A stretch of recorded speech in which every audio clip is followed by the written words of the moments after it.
السلام علیکم دوستو، آج میں آپ کو ایک انوکھے خط کے بارے میں بتاؤں گا جو حضرت عمر رضی اللہ عنہ نے دریا نیل کے نام لکھا تھا۔ جب حضرت عمرو بن عاص رضی اللہ عنہ نے مصر فتح کیا اور اس کے گورنر بنے تو کچھ عرصہ بعد بونا کا مہینہ آ گیا۔ یہ ماہ جون کا قبطی نام ہے۔ مہینہ کے شروع ہوتے ہی مصر کے قدیم قبطی باشندوں کا ایک وفد حضرت عمر رضی اللہ عنہ کے عمرو رضی اللہ عنہ کے پاس آیا۔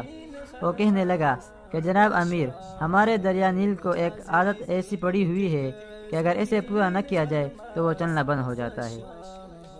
عمرو رضی اللہ عنہ نے پوچھا وہ کیا؟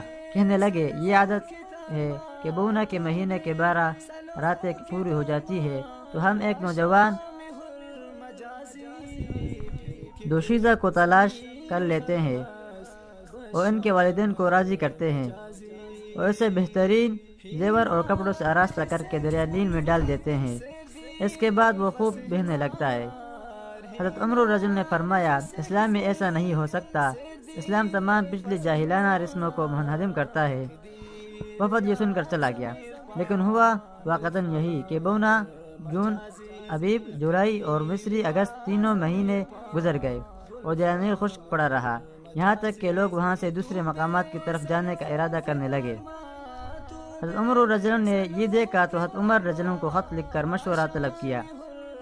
حضرت عمر رضی اللہ عنہ نے جواب دیا کہ تم نے ٹھیک کیا، اسلام واقعی پرانی جاہلانہ رسموں کو منہدم کرتا ہے۔ میں تمہارے پاس ایک پرچہ بھیج رہا ہوں، اسے دریا نیل میں ڈال دینا۔ حضرت عمر رضی اللہ عنہ نے وہ پرچہ کھول کر دیکھا تو اس میں لکھا تھا، جس کا اردو ترجمہ یہ ہے: اللہ کے بندے امیر المؤمنین عمر کی طرف سے مصر کے دریا نیل کے نام حمد و صلات کے بعد اگر تو اپنی مرضی سے بہا کرتا ہے تو بہنا بند کر دے، اور اگر خدائے واحد و قہار ہے جو تجھے چلاتا ہے تو ہم اسی خدائے واحد و قہار سے دعا کرتے ہیں کہ وہ تجھے بہنے پر مجبور کر دے۔ حضرت عمرو بن عاص رضی اللہ عنہ نے یہ پرچہ نصارہ کے عید الصلیب سے ایک دن پہلے دریا میں ڈال دیا۔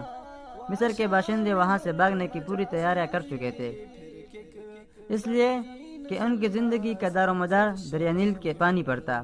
لیکن عید صلیب کے دن جب صبح کو جا کر دیکھا تو نیل پوری آب و تاب کے ساتھ بہنا شروع ہو چکا تھا اور ایک رات میں پانی کی سطح 16 ذراع بلند ہو گئی تھی۔ دوستو، اگر آپ کو یہ ویڈیو پسند آئے تو اس کو لائک کریں اور شیئر کریں۔